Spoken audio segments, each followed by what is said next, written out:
नेटवर्कના સહપ્રાયોજક છે, क्योंकि हम रिश्तों का बॉन्ड मजबूत बनाते हैं।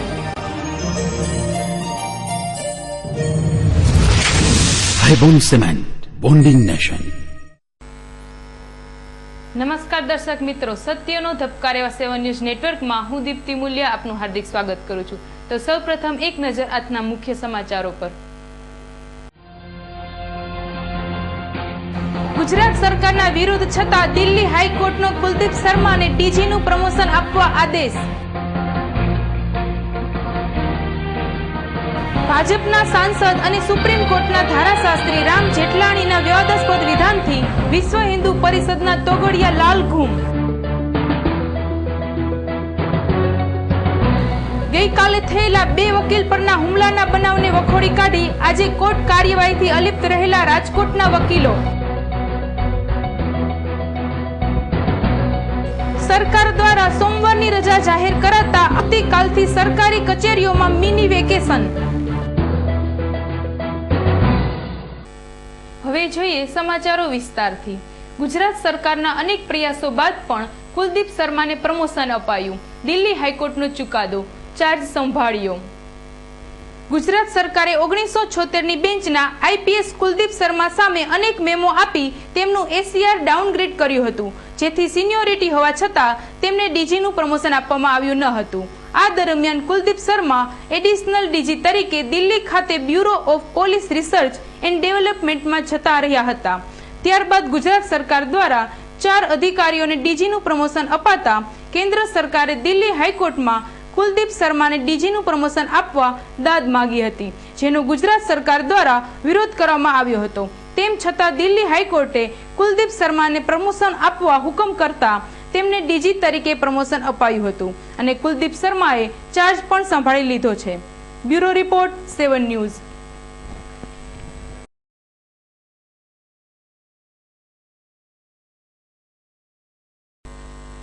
અમદાવાદ ખાતેના આસારામ આશ્રમમાંથી 2 બાળકો ભેદી રીતે ગુમ થયા બાદ લાશ મળી આવવાના કેસની તપાસ સીબીઆઈને સોંપવાનો સુપ્રીમનો ઇનકાર। આસારામ આશ્રમની નિવાસી શાળામાં રહીને અભ્યાસ કરતા અભિષેક વાઘેલા અને દીપેશ વાઘેલા નામના 2 બાળકો એપ્રિલ 2008માં મોઢેરા આશ્રમ ખાતેથી ગુમ થયા બાદ સાબરમતી નદીના કિનારે તેમની સડેલી લાશો મળી આવી હતી। બનાવનો વિરોધ સમગ્ર ગુજરાતમાં ઉઠ્યો હતો અને ઠેર ઠેર દેખાવો યોજાયા હતા। ફરિયાદના 1 માસ બાદ સદોષ માનવવધનો ગુનો નોંધવામાં આવ્યો હતો અને ક્રાઇમ બ્રાન્ચ દ્વારા 7 જેટલા સાધકોની ભૂમિકા ચકાસવામાં આવી હતી। બાદમાં લોક વિરોધના પગલે બનાવની તપાસ સીઆઈડી ક્રાઇમને સોંપવામાં આવી હતી।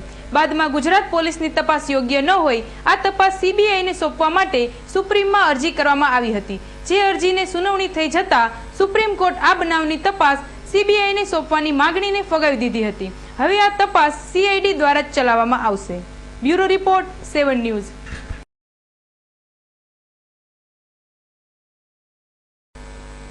મોરબી શહેરની સોની બજારમાં ત્રાટકતું આયકર ખાતું, 2 પેઢીના સર્વે હાથ ધરાયા, 1.5 કરોડનો બેનામી વહીવટ મળતા ચકચાર। મોરબી શહેરની સોની બજારમાં આવેલ ચોકસી બ્રધર્સ અને ગિરિરાજ જ્વેલર્સને ત્યાં અચાનક આયકર વિભાગ દ્વારા સર્ચ હાથ ધરવામાં આવતા વેપારીઓમાં ખળભળાટ મચી ગયો હતો। આ સર્વેની કામગીરીમાં મોરબીનો સ્થાનિક સ્ટાફ પણ જોડાયો હતો। આ કામગીરી દરમિયાન ચોકસી બ્રધર્સને ત્યાંથી ₹1.5 કરોડ અને ગિરિરાજ જ્વેલર્સમાંથી ₹50 લાખના બેનામી વહીવટ મળી આવ્યા હતા।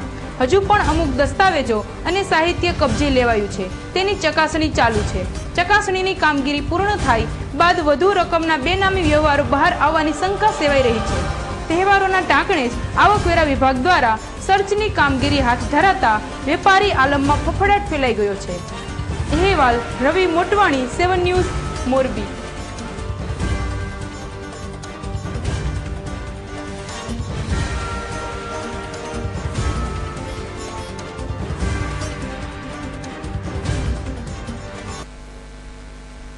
એક જાહેર કાર્યક્રમમાં ભગવાન રામ વિશે ભાજપના સાંસદ રામ જેઠમલાણી અણછાજતું બોલતા વિશ્વ હિન્દુ પરિષદના પ્રવીણ તોગડિયા લાલઘૂમ।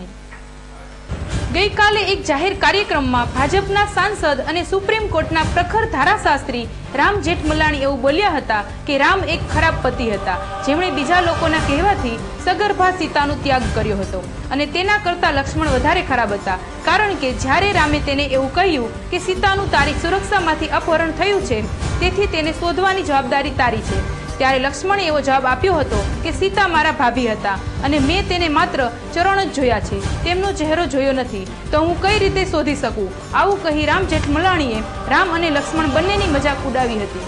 આ બાબતે વિશ્વ હિન્દુ પરિષદના આંતરરાષ્ટ્રીય મહામંત્રી ડોક્ટર પ્રવીણ તોગડિયાનો સંપર્ક સાધતા તેઓએ રામ જેઠમલાણીની સાથે ભાજપને પણ આડે હાથ લીધી હતી અને જણાવ્યું હતું કે પ્રથમ તો મને એવું લાગે છે કે રામ જેઠમલાણીના પિતાએ તેમનું નામ રામ રાખીને ભૂલ કરી છે અને મને એ નથી સમજાતું કે તેઓ કોના ઈશારે આવું બોલી રહ્યા છે. ભારતીય જનતા પાર્ટીએ તેમને રાજ્યસભાના સાંસદ બનાવ્યા, તેની જ વિરોધમાં તેઓ આવું બોલી રહ્યા છે.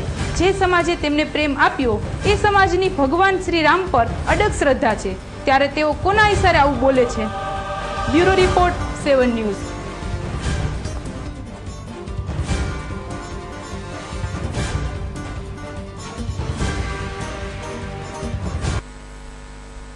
કેન્દ્ર સરકારના રાંધણ ગેસના સિલિન્ડર પર માત્ર 6 સિલિન્ડરને સબસિડી આપવાનો નિર્ણય ગરીબોની મજાક સમાન. ગરીબ અને મધ્યમ વર્ગ પર વધુ બોજો ઝીકાયો.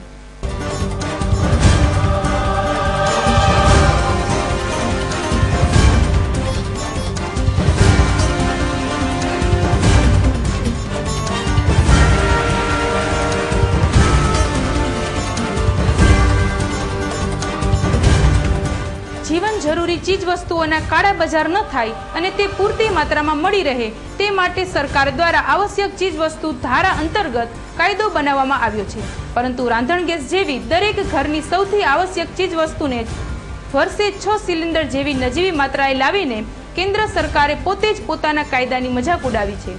કેન્દ્ર સરકાર દ્વારા માત્ર 6 સિલિન્ડર પર જ સબસિડી આપવાનો નિર્ણય અનેક ગરીબ અને મધ્યમ વર્ગીય પરિવારો માટે મુશ્કેલી સમાન બની ગયો છે. અત્યાર સુધી તો રાંધણ ગેસ પર સબસિડી અપાતી હતી. જે 5-5 લોકોનું ફેમિલી હોય તો એને એ આખા મહિનામાં 2 સિલિન્ડર તો એમાં શિયાળામાં તો વધારે જ જોઈએ સિલિન્ડર. ગરમ પાણી ઘણા હજી લાઈન ન આવી હોય તો ગરમ પાણી કરતા હોય એટલે સિલિન્ડર વધારે જોઈએ. શિયાળામાં તો વધારે વપરાતું હોય એટલે 2 તો જોઈએ. અને અત્યારે જે 6 સિલિન્ડર છે એને બદલે ઓછામાં ઓછા તો વધારે જોઈએ ને, 12 મહિનાના 12 તો જોઈએ જ ને. ગેસના બાટલાની અમને બહુ જ સોલકેટ છે. ફોન કરતા છતાં અમને બાટલા મળતા નથી અને બાટલાનો પૂરો વજન કરીને આપતા નથી ને એમને બાટલો આપી દેશે ને બાટલા બહુ જ અધૂરા આવે છે. ફોન કરીએ તો બાટલા પૂરા દેતા નથી અને એમાંથી ને કાઢીને કાળી બજારના કરી નાખે. કાળી બજારના લેવા હોય ને તો છતાં કાળી બજારના અમને બાટલા મળતા જ નથી. તો ગેસના હવે અમારે કરવું શું?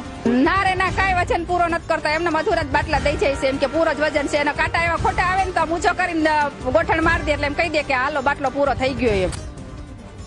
પરંતુ કેન્દ્રની કોંગ્રેસ સરકારને વળી શું સૂઝ્યું કે દેશમાં કરોડોની સંખ્યામાં જીવતા મધ્યમ વર્ગીય પરિવારો વિશે વિચાર સુદ્ધા ન કર્યો અને રાંધણ ગેસ પર મળતી સબસિડી 6 સિલિન્ડર સુધી મર્યાદિત કરી નાખી. સરકારના આ નિર્ણયથી જે પરિવારને 7મું સિલિન્ડર ખરીદવાની જરૂર પડે તો 7મું સિલિન્ડર બજાર ભાવે ખરીદવું પડે અને આમ કરવાથી રસોડાનું બજેટ ખોરવાઈ જાય, કારણ કે એક સિલિન્ડરનો બજાર ભાવ ₹900ની નજીક હોય છે. સામાન્ય માણસની કમર તોડી નાખતો નિર્ણય લેવાનું કેન્દ્રની સરકારને કેમ સૂઝ્યું હશે એ વિચાર માગી લે તેવો પ્રશ્ન છે. અહેવાલ ધીરેન રાઠોડ, 7 ન્યૂઝ, રાજકોટ.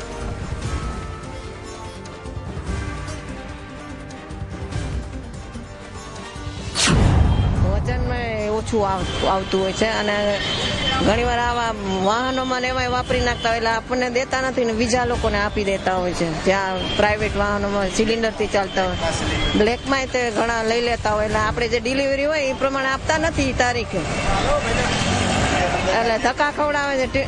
ગમે તે એજન્સી હોય ત્યાં આપણે ધક્કા ખાવા પડે ત્યારે માંડ આપે છે સિલિન્ડર. 6 બાટલા આવે તો અમારે કેવી રીતે પૂરું થાય? અમારે ફેમિલી જાજુ 10-15 માણસનું કુટુંબ છે. મહિને એક બાટલો પૂરો નથી થતો અને બાટલા ઓછા આવે છે, વજન ઓછું આવે છે, પૂરા પૈસા લઈ લે છે અને પછી કાળી બજાર કરીને વેચી દે. ટાઈમે બાટલામાં દેતા નથી. 10 ધક્કા ખાઈએ તો બાટલો જાઓ તમે વાહે આવશે 4-5 દીમાં તોય 15 દી 20 દી બાટલો આવે છે। शरारत भरा बचपन जैसे नींव जिंदगी की, जवानी के वो प्यारे वादे जैसे नींव मजबूत रिश्तों की। गवाह हैं हम जिसने आपके रिश्तों को और मजबूत बनाया, क्योंकि हम रिश्तों का बॉन्ड मजबूत बनाते हैं।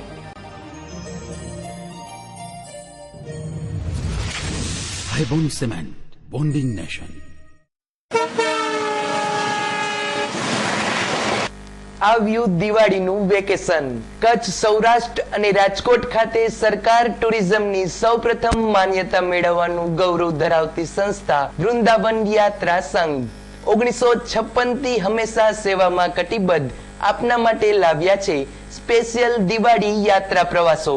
તો આવો જઈએ ઉત્તર ભારત, દક્ષિણ ભારત, 9 જ્યોતિર્લિંગ, અમરકંટક, મથુરા, હરિદ્વાર, અયોધ્યા જેવા મનને શાંતિ આપતા ધાર્મિક તેમજ કુદરતી સૌંદર્યતાથી ભરપૂર સ્થળોએ અને માણીએ દિવાળીના તહેવારનું અનેરું વેકેશન તથા નવા વર્ષની શરૂઆત કરીએ ધાર્મિક સ્થળે નમન કરીને।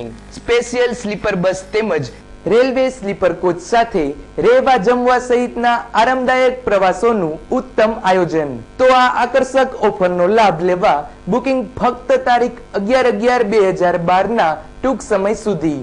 તો વહેલા તે પહેલાના ધોરણે આજે જ સંપર્ક કરો વૃંદાવન યાત્રા સંઘ, ગુંદાવાડી મેઇન રોડ, રામ મંદિર પાસે। ફોન નંબર 22282896 તેમજ મોબાઈલ નંબર 9898350096 રાજકોટ। સમગ્ર સૌરાષ્ટ્રમાં એકમાત્ર ISO 9001:2008 સર્ટિફાઈડ મેન્યુફેક્ચરિંગ એટલે IQ ડિઝાઇન, જેમાં તમને મળશે revolving chair, computer chair, office chair, conference chair જેવી અવનવી લેટેસ્ટ ડિઝાઇનમાં અને અવનવા મનપસંદ કલરમાં 100 થી વધારે મોડેલમાં ઉપલબ્ધ। તો પહોંચી જાઓ IQ ડિઝાઇનના અદ્યતન શોરૂમમાં અને પસંદ કરો અવનવી ચેર। 27 ગુંદાવાડી, પલંગ ચોક। ફોન નંબર 0281 2220 002 તેમજ 98250 7899 7 92277 7772 રાજકોટ।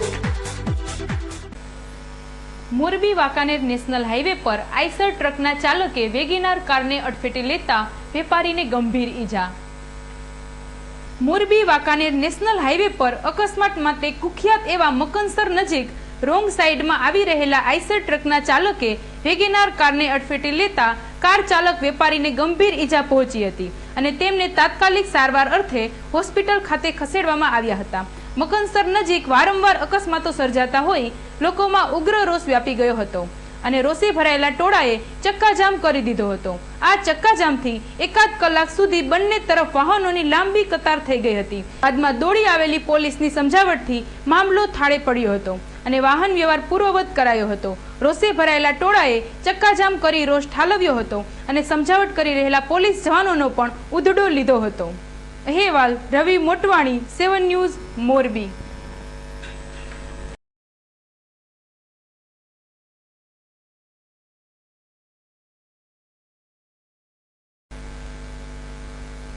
રાજકોટ શહેરની કોર્ટ નજીક જ 2 વકીલો પર હુમલો। શહેરમાં વકીલો પરના હુમલામાં વધારો। આજે બાર કાઉન્સિલ દ્વારા હડતાલ જાહેર। શહેરના રામનાથપરા વિસ્તારમાં ગરબી ચોક નજીક રહેતા એડવોકેટ જાહિદભાઈ ગફારભાઈ કુરેશી ગઈકાલે બપોરના સમયે કોર્ટથી નીકળી પોતાના ઘર તરફ જઈ રહ્યા હતા ત્યારે મોચી બજાર ખટારા સ્ટેન્ડ નજીક આગળ જતી રિક્ષાના ડ્રાઈવરે સિગ્નલ આપ્યા વિના જ વાળી લેતા તેને જોઈને ચલાવવાનું કહેતા રિક્ષા ડ્રાઈવરે ઉશ્કેરાઈને વકીલ પર હુમલો કર્યો હતો। આથી એડવોકેટ જાહિદભાઈએ પોતાના મિત્ર નિશાંતભાઈ જોશીને મોબાઈલ ફોન કરી બોલાવ્યા હતા અને નિશાંતભાઈ કોર્ટ નજીક જ હોવાથી તુરંત જ પહોંચી જઈ રિક્ષા ચાલકને સમજાવવાના પ્રયત્ન કરતા હતા ત્યારે નજીકમાં પાથરણા રાખી જૂના કપડાં વગેરે વેચી રહેલી 3 જેટલી સ્ત્રીઓ સહિત 7 શખ્સો બંને વકીલ મિત્રો પર તૂટી પડ્યા હતા અને ઢીકા પાટુનો માર માર્યો હતો। આ બાબતની જાણ કોર્ટ સંકુલમાં થતાં જ સન્નાટો ફેલાઈ ગયો હતો અને બાર એસોસિએશન દ્વારા આ બનાવને સખત શબ્દોમાં વખોડી કાઢ્યો હતો। શહેરના વકીલો પરના હુમલાના બનાવમાં વધારો થતો જતો હોય છાસવારે કોઈને કોઈ બહાને વકીલો પર હુમલાઓ કરવામાં આવતા હોય બાર કાઉન્સિલ દ્વારા રાજકોટની તમામ અદાલતોમાં આજ રોજ તારીખ 9/11ના રોજ કોર્ટ કાર્યવાહીથી અલિપ્ત રહેવાનું નક્કી કરવામાં આવ્યું હતું. એ મુજબ આજે સવારથી જ તમામ વકીલો કોર્ટ કાર્યવાહીથી દૂર રહ્યા હતા અને અસામાજિક તત્વો દ્વારા કરાયેલા હુમલાને સખત શબ્દોમાં વખોડી કાઢી જવાબદારો સામે કડક પગલાંની કાર્યવાહી કરવામાં આવે એવી માગણી કરી હતી. અહેવાલ ધીરેન રાઠોડ, 7 ન્યૂઝ, રાજકોટ.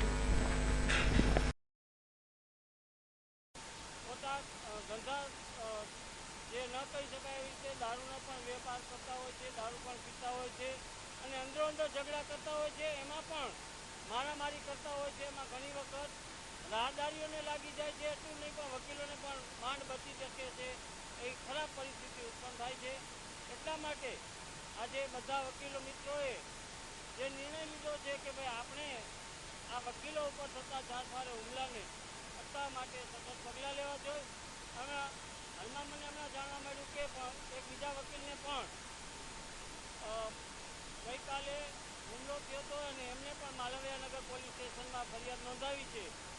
આ બધી બાબતો જોઈએ તો ઘણી ગંભીર બાબત છે અને આને હળવાથી જોઈ શકાય એમ નથી. એટલા માટે વકીલોએ આજે હડતાલ રાખી. જામજોધપુરના ચકચારી બનેલા કસ્ટોડિયલ ડેથ કેસ 22 વર્ષ બાદ સંજીવ ભટ્ટ સહિતના જવાબદારો સામે ચાર્જ ફ્રેમ કરવા હુકમ. 8મી નવેમ્બરે બનેલા બનાવમાં 8મી નવેમ્બરે ચાર્જ ફ્રેમનો ચુકાદો. જામજોધપુરના પ્રભુદાસ વૈષ્ણાણીનું 22 વર્ષ પહેલા કસ્ટોડિયલ ડેથ થયું હતું. આ કેસમાં આઈપીએસ અધિકારી સંજીવ ભટ્ટ અને બીજા 6 જેટલા પોલીસ કર્મીઓ સામે કેસ દાખલ કરાયો હતો. 2 વર્ષથી ચાલતી કાનૂની લડાઈ અને હાઈકોર્ટ સુધીની અરજીઓ બાદ ખંભાળિયા કોર્ટે સંજીવ ભટ્ટ સહિતના જવાબદારો સામે ચાર્જ ફ્રેમ કરવા હુકમ કર્યો હતો. આ કેસમાં જોગાનુજોગ એવું બન્યું હતું કે 30/10/90ના રોજ પ્રભુદાસ વૈષ્ણાણી સામે કેસ બન્યો હતો અને તેઓ 8મી નવેમ્બરે મૃત્યુ પામ્યા હતા અને આ ચાર્જ ફ્રેમનો ચુકાદો પણ 22 વર્ષ બાદ 8મી નવેમ્બરે જ અપાયો છે. આ કેસમાં સંજીવ ભટ્ટ સામે તહોમતનામું ફરમાવવામાં ન આવે તે માટે તેમના દ્વારા સુપ્રીમ કોર્ટ સુધી લડાઈ કરવામાં આવી હતી, પરંતુ સંજીવ ભટ્ટને પ્રથમ તબક્કે જ લપડાક સહન કરવાનો વખત આવ્યો હતો અને ખંભાળિયા કોર્ટે ચાર્જ ફ્રેમનો હુકમ આપ્યો હતો. Bureau report, 7 news.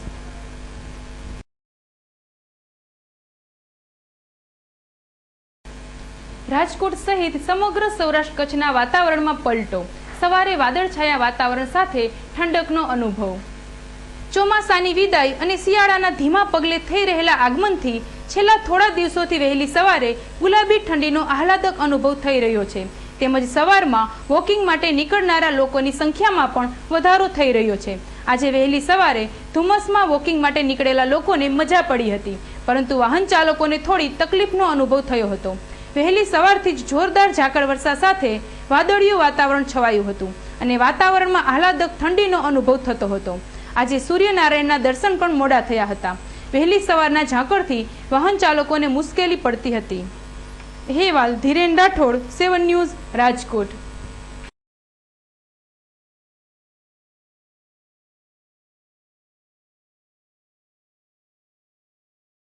રાજ્ય સરકારની ઓફિસોમાં આવતીકાલથી જ વેકેશન. સોમવારે સરકાર દ્વારા રજા જાહેર થતા કર્મચારીઓમાં આનંદ.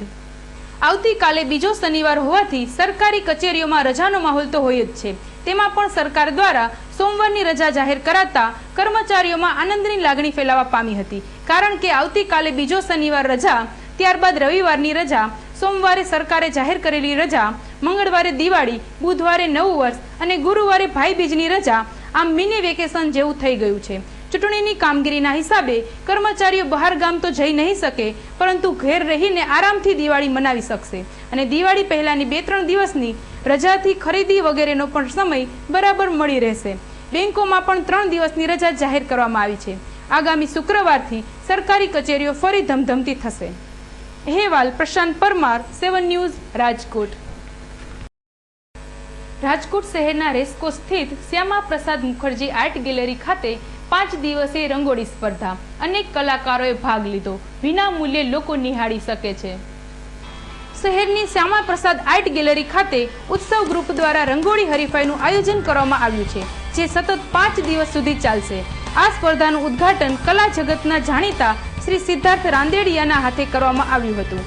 આ સ્પર્ધામાં સ્પર્ધકો દ્વારા અવનવી ડિઝાઇનની રંગોળી બનાવવામાં આવી હતી, જેમાં ખાસ કરીને અમિતાભ બચ્ચન, ઐશ્વર્યા રાય, ભારતનું ગૌરવ ગણી શકાય તેવા ગાયિકા લતા મંગેશકર વગેરે ખ્યાતનામ હસ્તીઓના ચિત્રો બનાવી કલાકારોએ દર્શકોને મંત્રમુગ્ધ કરી દીધા હતા।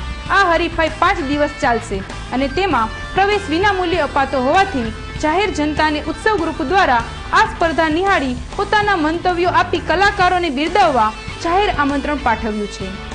અહેવાલ ધીરેન રાઠોડ, 7 ન્યૂઝ, રાજકોટ।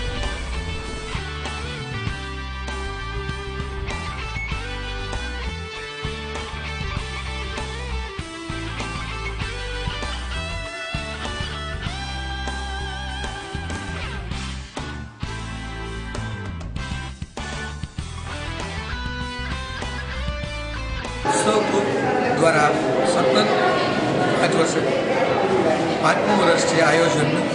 જે રાજકોટની કલાપ્રિય જનતા છે એમને અમે એક સ્ટેજ મળી પોતાની કલા બેતાડી શકે એ માટે અમારું રંગોળીનું આજે અમે એ લોકોએ 2 દિવસ ત્યાં સતત બનાવી છે, એનું આજે ઓપનિંગ કરી છે સિદ્ધાર્થભાઈ રાદડિયા, જે જાણીતા બહુ નાટ્યના સારા કલાકાર છે, એમના માધ્યમથી રાજકોટમાંથી અત્યારે 25 જે છે એની અમે સાઇઝ આપેલી છે કે ભાઈ 3x6 મિનિમમ 3x6ની બનાવવાની, અને એવી 25 એન્ટ્રી જે લીધેલી છે આ સ્થળની જગ્યાને અનુરૂપ।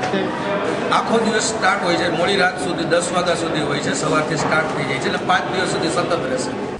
દિવાળીના તહેવારોની ઉમંગભેર ઉજવણીમાં ખાનગી શાળા દ્વારા અનેરું આયોજન, વિદ્યાર્થીનીઓએ પોલીસ સ્ટેશન પર રંગોળી કરી। શહેરના કોઠારિયા રોડ પર આવેલી ખાનગી શાળા દ્વારા દિવાળીના તહેવારોની અનોખી રીતે ઉજવણી કરવામાં આવી હતી, જેમાં શાળાની ધોરણ 8 અને 9ની વિદ્યાર્થીઓ દ્વારા ભક્તિનગર પોલીસ સ્ટેશન તેમજ કલેક્ટર કચેરી અને મહાનગરપાલિકાની કચેરીના પ્રાંગણમાં આકર્ષક રંગોળી બનાવી હતી। દિવાળીનું પર્વ ઉમંગ અને રોશનીનું પર્વ ગણાય છે, ત્યારે આપણે સૌ પોતપોતાના ઘેર તો રંગોળી બનાવતા જોઈએ છીએ, પરંતુ શાળાની વિદ્યાર્થીઓ દ્વારા સરકારી કચેરી પર રંગોળી બનાવી દિવાળીની ઉજવણી કરવાનું કાર્ય પ્રેરણાદાયી ગણી શકાય। અહેવાલ પ્રશાંત પરમાર, 7 ન્યૂઝ, રાજકોટ।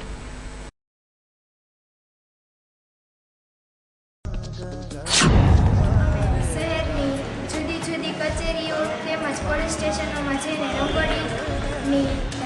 દિવાળીની શુભકામનાઓ પાઠવીએ છીએ રંગોળી દ્વારા। તો દર્શક મિત્રો, આ હતા 7 ન્યૂઝ નેટવર્કના અત્યાર સુધીના સમાચારો। વધુ સમાચારો સાથે આવતીકાલે ફરી મળીશું, ત્યાં સુધી રજા આપશો। નમસ્કાર।